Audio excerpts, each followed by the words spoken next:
If the food itself is making a weird sound, you might not want to eat it.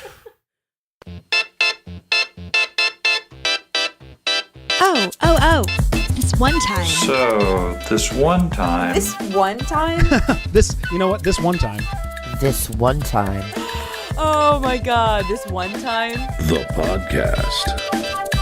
Another question this week, my love. Also, not voicemail, but that's fine. Listen, losing battles, I don't fight any longer. This one comes from Eric in Ireland, and he asks us quite simply, what's the most bizarre food you've tried as you've traveled the world?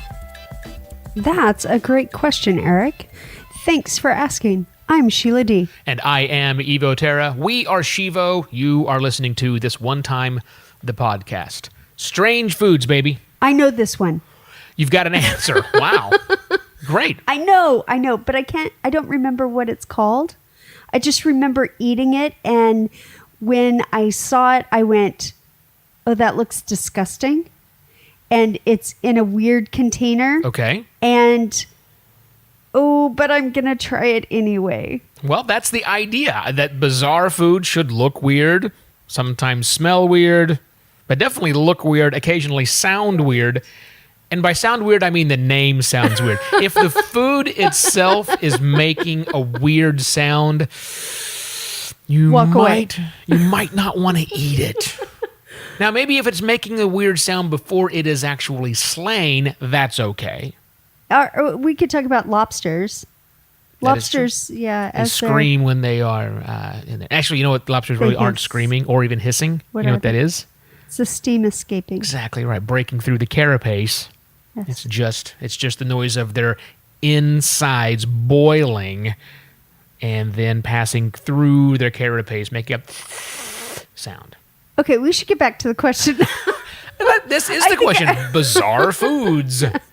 Okay, so my bizarre food was when we were in Spain. Yes, we spent about 6 weeks in Spain, all over Spain, from Galicia in the north to Costa Brava in the western or eastern side, and then down in Majorca island, which isn't really on Spain as much as it's between Spain and Africa in the middle of the Med. Yes, Spain. Great place for weird, bizarre food. Specifically Costa Brava. Costa Brava. And we were there with T-Bax, our first T-Bax. Yep. And we were at the speaker's dinner, although neither one of us were speaking. Right, that was the big fancy event above the town of Costa Brava that we were in. What was the name of the town? Do you remember? No. I don't recall either. But regardless, it's the Costa Brava area. Beautiful, great mansion, gorgeous. Huge kitchens. It used to be like an abbey or a... some churchy type thing. Yeah. It was gorgeous. They do lots of big churchy type things in Spain. Yes, they do. Right. Back to the food. Right, the food. Yeah, that was. They invited all of the speakers out. It was a fully catered event. Every room had something different inside. It was gorgeous. All different chefs had come up from various areas, I believe. I think that's what had happened. It wasn't just the chefs that were there locally. Didn't they bring others? Or am I conflating stories? More importantly, does it matter? No. Okay. The food was amazing. All right. But funky. So in a small mason jar was mashed potatoes and some type of caviar fish roe type thing that looked odd, but was amazing in my mouth. You remember what it was called? It's called the mason jar mashed potato fish roe-y thing. That's one way to call it. It probably, I don't know what it was officially called, but if you just think about it, I recall that situation when they had this thing, and it was weird, right? Because you've got this mason jar, and she's saying mason jar. Listener, understand, we're not talking like a big mason jar that your redneck family drinks out of. We're talking about the small little mason jar that is kind of the size of, think of like a cosmetics container that you would have as far as the width around it. It's, if you were to put your hand into the shape of an O, it's a little larger than that. Maybe make your hand about the shape of a C. It's a baby food container. There you go.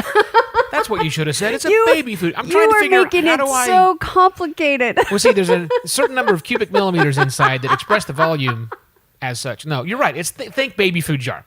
Think baby food jar, but instead of a picture of a baby on it, there was no picture at all. It was a clear glass jar. Do they make baby food containers anymore? Because I know that they have them all in the squeeze tubes. I don't know the answer to that non sequitur to find out whether they do. I just got us off topic. Yes. That rarely happens. Yes, you did. Back to the topic at hand. Right. So think baby food container that when we looked at it, it was clearly a double layer thing. And I've seen desserts in the little baby food containers, right? You'll have the chocolatey, fudgy pudding on the bottom, and then there's a layer of some sort of a fruity type material, and then some sprinkling nuts on top of that to make a nice Whipped little layer cream, you can yeah. see through. But this was just 2 layers. White and kind of that chunky with things in it white, so not a perfectly clear Smooth. white, not perfectly smooth white. And that was probably, I don't know, maybe two fingers worth of that. Yeah. And then a finger's width of what is very clearly fish eggs. It was really good. Or tapioca that has gone bad. No, it was good. But it was fish eggs. And you got a spoon, and you dug in, and you had some mashed potatoes with the gelatinousy, gooey fish eggs Yes. that were a part of it. And it was very amazing. I'm pretty sure I had more than my share. And that doesn't normally happen when we go out to things like that. Well, that's one of the benefits of going to a free event like this when they're serving them, walking around like hors d'oeuvres. Yes, you could grab the 18 skewers of chicken teriyaki and Right. shove them in your face, and no one's going to say no. They're going to say you shouldn't, but they're not going to say no. Same deal here. Finish the jar, surreptitiously drop the jar, the empty jar, on another tray going by, and as the next hors d'oeuvres server walks by, grab yourself another one and enjoy the salty goodness of mashed potatoes and fish eggs. Okay, now top that. What's your strangest? That's pretty strange, and and here's the thing about that. That's strange enough to maybe even bring back home, because I'm telling you, when you're having Thanksgiving meal, when you're having Christmas meal, or if you're from a redneck family and you're having your nightly potatoes, think about putting a little bit of fish roe on there, people. Doesn't have to be the fancy sturgeon caught caviar from the North Sea, but a fish roe. It's pretty simple. You can go to IKEA and buy fish roe in a metallic tube and squeeze it on your mashed potatoes. Holy crap, I think we're going to do that from now on. Our new Thanksgiving dinner side.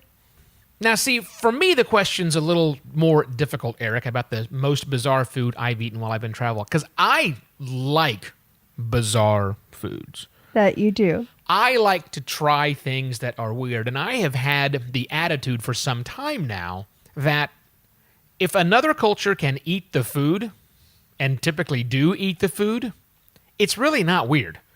It's just unusual to me. Right. But it's not all that bizarre. So I don't know that I have an answer, to be really honest. I can tell you that the bizarre things that I have eaten while I've been traveling abroad that I typically have not had very much of, or don't have occasion to eat when I am back home. And the biggest one that comes to mind are the bugs. Okay. And specifically, I mean the grubs. There is a species of weevil here, or some sort of a larval creature that is about the size of the tip of your pinky. It's soft. It looks like a grub. It looks like a worm, but, smaller grub thing with little bitty tiny feet walking around. And these, I think they're wood weevils. I'm not really sure exactly what the type of food they are, but these are very common all over Bangkok, all over Thailand, and they're just fried and eaten. Are those one of the ones that come off the little cart with the man that Oh, yeah. comes down the street? Yeah, he's got the Selling. whole weevils. He's got the whole frogs. Right? You love those. I love the frogs. Yeah, now, if you're thinking I mean frog legs, the frog had legs. It certainly did. It had all of it. But this was the whole frog. Like the whole frog laid out like was caught mid-jump. They grabbed this frog. And the length of the He's frog little. is probably from the outstretched outer legs to the back stretched legs, maybe the width of the palm, from tip of the I was middle going to finger. say, it's to the smaller bottom than of the my palm. hands altogether. Yeah. So that would be the longest they are. And you eat the whole thing. It's salty. It's been deep fried. There's nothing on it other than salt. Okay. There's no breading. There's no other materials inside. There's materials inside. And it's not like they have split the frog open and cleaned it out, you understand. You're eating the frog. What else is on that? Cockroaches are on that too, Oh, right? yeah, roaches and scorpions and all that. Yeah, okay. But that's not all that strange because insects were a part of the human diet for thousands of years before we became modern-day human, and it's still the great protein source. It's just protein, people. It's not that hard. And you and NJ have picked up termites in Belize That's to true. eat live off the stump of the tree. That's right. I have eaten live termites. The other bizarre thing that I've had once before, but there's a much greater chance of getting them here, are those little bitty flash-fried crabs. Oh, yeah. And I think the thing that makes them so strange is that it's a whole crab. And it's not very big. It's the size of a silver dollar. It's the size of this little crab. And you eat the whole thing. And it's not a soft shell crab. It is a crab with shell on. And it's a hard shell that you could thwack, thwack, thwack. But because it's so small, it's not very thick. And you eat it. So it's like eating a potato chip with a crab inside. It's like a surprise. It's tasty. Okay. I love it. So, Okay. yeah, for me, there hasn't been all that much stuff that is bizarre. I've eaten a lot of offal while I've been here in Thailand, which basically just means the innards. Okay. And so when you get your beef noodle soup on the street, you can get just the actual muscle tissue that has been braised. Or you can get it with a variety of other ingredients, and one of those ingredients that's quite popular is liver, which I never was a big liver fan back in the States. Okay. But they typically will have pieces of liver floating in there, as well as pieces of intestine and other bits. You can actually get on the streets of Bangkok. Someone will be grilling this spirally looking weird kind of gray brown thing. Looks like a piece of yarn that's kind of gone feral and picked up some sentience. It's not really moving, but nonetheless, it's this big, large, thick tube thing. That's intestine. And here's the deal. It's really tasty. I'm going to stop you right now. Yeah. As a vegetarian, Yeah. you are not an advocate for eating meat. Just so you know, for us vegetarians, everything you've just said turns me off of wanting to eat Right. anything. I understand. Here's the good news. I don't care. I don't care what you eat. I don't care what you don't eat. All I care is what I eat, and it's tasty, good food. Yeah, so I think that's really the most bizarre thing is just a greater opportunity for me to enjoy the bizarre foods that I've always just kind of sampled previously. What was in Spain when we stopped into one of the bars? They always give you, when you're ordering a beer for $1, they give you the I don't know, what'd you call it? Manos de Minster? Minister. So the hands of the minister. Yeah, what is that? Pork knuckle. And had you had Basically that? pork trotters is what they call it. So the pork feet. Have you had that before? No, I've not had pork feet before. Which is, I mean, they just literally take the foot of a pig. They cut the hoof off. We're not having the hoof of the pig itself, but the metatarsals, if you will, all of that meat tissue are all together, and it's stewed, and it's put in a little crock, and it's, oh my God, and it's fantastic because you pay €1 for a beer and you get to eat this for free. That's why the Spanish economy is whacked, because it's a tapas-based economy, and it just simply doesn't work. Those are the bizarre foods. Now, that brings me to an interesting idea, honey, Yes. that I thought we could expand upon this a little bit and ask ourselves a couple of other questions that dovetail off of this. Okay. The first one being, what was your favorite food before we traveled, my dear, and after 3 years of living abroad, has it changed? Do you still have that same favorite, or is there a new favorite in your life? So my favorite food before, I had two favorite foods before traveling. Okay. The first one is sushi. Anytime you offer me sushi, I'm going to eat it. Right. Second one is pizza. Yep, I assumed that was going to be on the list. And I don't eat as much sushi here. Why don't you eat as much sushi here in Bangkok, Thailand, as you did back in America? I'm not sure I trust It's a trust issue. the sanitation and different things like that. It's just not up to where I would like my fish to be. My raw fish. Different level of food handling requirements and safety here. We have eaten sushi. Yes. We have not been sick from sushi. I'm just cautious about it. We've seen how lackadaisical Yeah. they really can be here. And so, right. Haven't eaten a lot of sushi. I agree.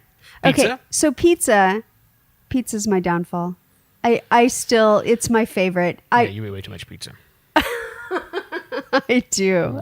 You eat way too much pizza. I'm doing better since when we first got here, because when we first got here, I was eating it quite a bit because I do love gallery pizza a lot. Most pizza outside of America Isn't terrible. good. Yeah. I'm not meaning just bad. I'm meaning flat out terrible. If you come to Bangkok, you will find a a Domino's pizza on every corner. Domino's Pizza is all over the place. There's one right there at Santa Fe. They have Pizza Hut as well. too, yeah. Pizza Hut because and that's Domino's. KFC. Oh, that's right. Yeah, Pizza Hut. There's Domino's. If you order Pizza Hut pizza from Thailand or Domino's pizza from Thailand, it's called pizza. It mostly looks like pizza, but it is not what you're expecting. And again, your expectations are already terribly low because you ordered a Domino's or a Pizza Hut pizza. So much for those sponsorships. But here, it's really terrible. It's tough to get a decent pizza in this town. But if you do find them, they do. There are some places that make a very good pizza. Not a great pizza, but a very good pizza. And in the pizza desert that we live in, it suddenly becomes very, very good. Right. Because of what it is. And the one we get right now is pretty inexpensive. Relatively speaking. Yeah, and they deliver. And so it's really nice to just go, I can't deal with today anymore. I just want pizza. And not like we can't make a pizza here because we have no oven in our wonderful condo. So that's an yes, I impossibility. miss an oven. So you are saying your favorite foods remain sushi and pizza. Yeah, they That do. likely They did. That hasn't changed. For me, I don't know if I had a favorite food. You just like food. I like food. I'm a wide range eater here, but I have, as you listener have likely heard me talk about on the program, I love laab Yes. and laab tod, if I can find it, Right. which is deep fried. That is my all-time favorite food. In fact, I've been to Jack's Bar across the river several times recently because when new people come to town and say, hey, we want to meet you, either for this show, this one time, or for the other show that I do, the Bangkok podcast, I almost always take them to Jack's Bar. And the only thing I've had at Jack's Bar for the last 6 times I've been there has been laab and laab tod. That's it. All I've had. And that won't happen again when I go back to the States, obviously, because that is very Thai. There are lots of Thai food places.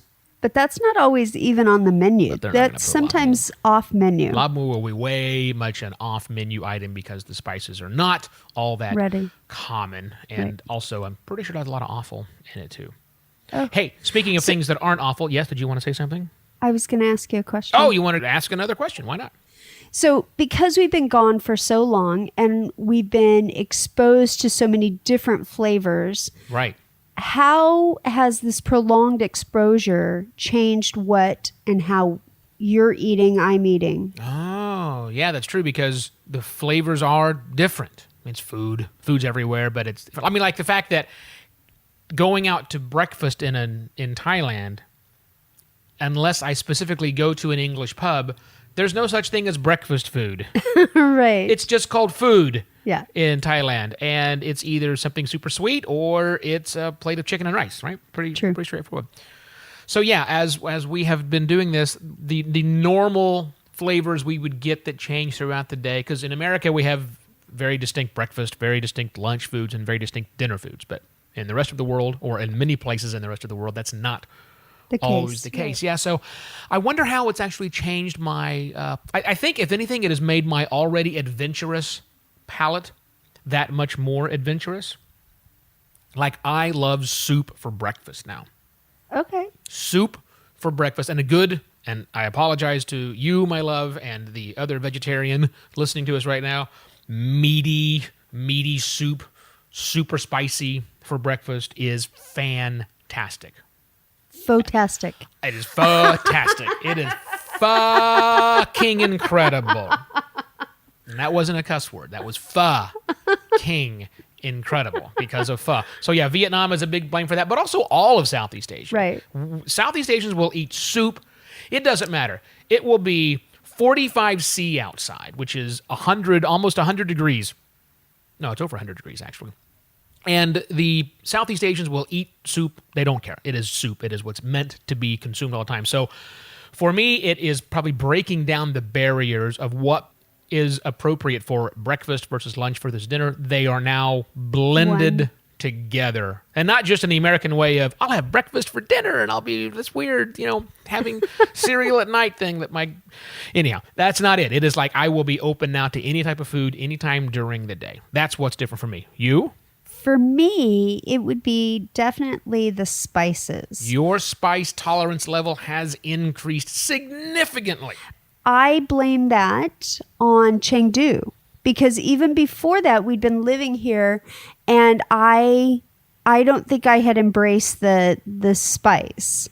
But once we went to Chengdu, China, the Szechuan chilies, I love those. Yeah. I cannot get enough of those chilies. That is probably one of the impetus because we went to Chengdu after being here for 6 months? Yeah. Well, actually, 6 months living in Bangkok full time. We'd been in Thailand for 3 or 4 prior to that. So you had almost a year of just dealing with the fact that Thai food tends to be hot. Spicy, right. Even though your favorite Thai food is pad thai kong, which Yep. is pad thai with shrimp in it. And pad thai is not a spicy dish. It is Typically not. designed I've to had be- some. Well, not typically. It is designed to be Right. bland. That's when they came up with this national dish. It was designed to be not just bland, but have sweet and savory and sour Right. and the umami flavor all together in a perfect balanced meal. And that's the only Thai food you can find that has that balancing in Right. it. But most Thais will now add any of those flavors, but a lot of the hot. Right. gets put there. And you've gone down that route. You've been putting more of the spicy stuff on Right. yours. In fact, I was out to lunch recently, and I had something simple. I had crab fried rice, and with the crab fried rice, I'm sorry, was that crab fried rice or crap fried rice? Because in Bangkok, it can be spelled either way. but it comes with this little oil or sauce that has red and green chilies in it. And normally what the Thais do is they scoop up a little bit and then they spread it out. Not me. I take the entire container and just dump it all over and then mix all mine up into that. You take the American route of just add everything to the dish, mix together, please. Right. My companion at lunch, big white eyes. No, you don't want to do that. Yes, I do. Yeah, your spice tolerance has gone up significantly. Right. And that's good news. Right. Because when we go back to the States, some of the places I like to eat at tend to go on the hotter side of things. And while we almost always have separate meals because you're a vegetarian Right. and I am not, still there are like shared appetizers Right. and things that we get together that you can't enjoy as much as I do because I would like the spice level But higher. I still don't think that I care for the jalapeno peppers. Well, we're working on that next. That is clearly where we're going to go next. Get your... That will be 2018's goal. That will be what we're trying to do in 2018. Did we properly answer Eric's question? I remember Eric from Ireland. The Irish people are weird. They have something called a crisp sandwich. Do you know of this? Is it potato chips? Potato chips sandwiched between two pieces of bread. That's it? Yeah. Okay. So basically everything is weird to an Irishman, I guess. I don't know. Hey, Eric, I hope that we answered your questions. Hey, one more show, kids. One more show. One more show of season 4 of This One Time will be coming to you guys next week. One more. Uno más. And then season 4 comes to a close. But don't worry. Season 5 will be right on its heels. So we'll have more content coming out from you. But we got one more show. coming up for next week. Are we changing the format for next year? Of course we're changing Or, the format not for next year. For next season? Of course we are. We'll probably change the name for next season. But don't sweat it. As long as you're subscribed right now, none of that will change. You'll just get an update when it comes out. You know what the only consistency we have is? Us. Change. Change is the only constant in the universe anyhow. So it'll change, but you will not be worried by that. You will not be burdened by that because everything will just update. So stay subscribed to the feed and you will get access to whatever the heck it is that season 5 will bring. We'll have kind of a preview of that a little bit next week, but I think the plan for next week is to, well, I don't want to spoil too much. I don't want to spoil too much of what we're going to do next week. So is that okay with you? Because I don't know, yes. Well, there you go. See, this is me not. I'm not sure what you're spoiling. going to spoil. Yes, not Spoil? Yes, not spoiling any of those things.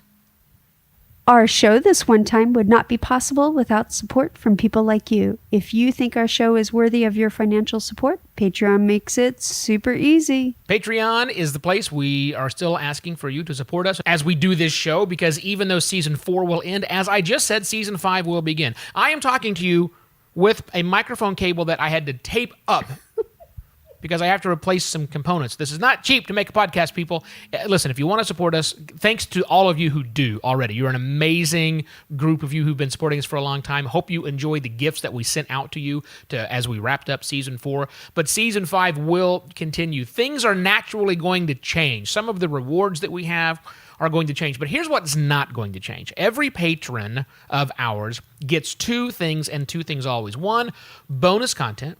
We didn't this week, we typically record a bonus episode for our patrons to give them a behind-the-scenes look at our lives. We're going to amp that up for season 5. That is one thing we're going to do more of because we have, I think, a better opportunity to do that for season 5 for the current plans I have. So more bonus episodes, maybe even a 1-to-1 ratio, or maybe even more than that. I don't know. But patrons will always get access to bonus content.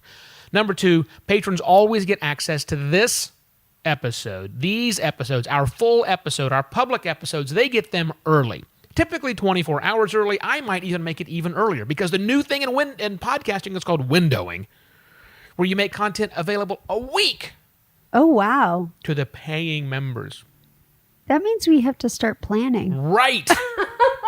Maybe this next season is going to be totally different with like plans. Wow. Shocking. Making this thing a professional deal. So anyhow, those are the promises. You will definitely get those things by becoming our patron and other things on top of that. We'll just have to figure out what that means. Our current patrons who are signed up right now are going to get postcards from us still because that's what they do. We get postcards, and we still have at least 2 more destinations before we travel back to America. So if you sign up now, you get the things that the patrons today get, and then all the benefits of the patrons will get for season 5. That's a long-winded way of me saying go to shivo.wtf/postcards and get signed up on that Patreon page. If you just want to give us the buck to start things off, fine. You're in the bonus programming and stuff. But if you want the extra perks, sign up for them. The perks that are there are valid and will be for the next 2 or 3 months, and then things will likely change. shivo.wtf/postcards and get signed up today. Our music is by Valea Valea. Thanks for listening, listener. I am Evo Terra. And I'm Sheila D. Next week, the final episode of Season 4 of This One Time will air. Do not miss it. Right? Right. Goodbye.